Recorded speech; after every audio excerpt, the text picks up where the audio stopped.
সুবহানাল্লাহ। আসসালামু আলাইকুম কাকা, দাঁড়ান একটা কথা আছে। এলো এই মাসের লাভের টাকাটা। আচ্ছা ঠিক আছে বাবা, যাও তোমরা বাপে কয় দাম দিয়ে খারাপ লেগে রাখবো নি। আচ্ছা কাকা।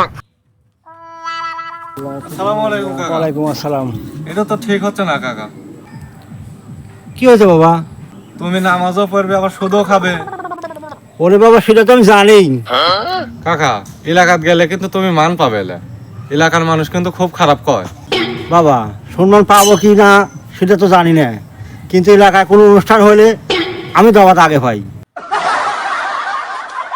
আবার এলাকায় কোনো জালসা মাহফিল হলে সভাপতি পালন করি আমি। আবার ওই যে আমার এলাকায় যে মসজিদ আছে, মসজিদের সভাপতি কিন্তু আমি। কাকা তুমি এই ঠিকাতে হজ করলেও তো পারো। ওরে বাবা, সেটা তো আমিও জানি। হজ করে যে আইসি গিয়ে সুদ খাওয়া যাবি। তুমি থাকো না, আমাদের সময় হয়ে যাচ্ছে। हे प्रभु हे हरि राम कृष्ण जगन्नाथ प्रेमानंद।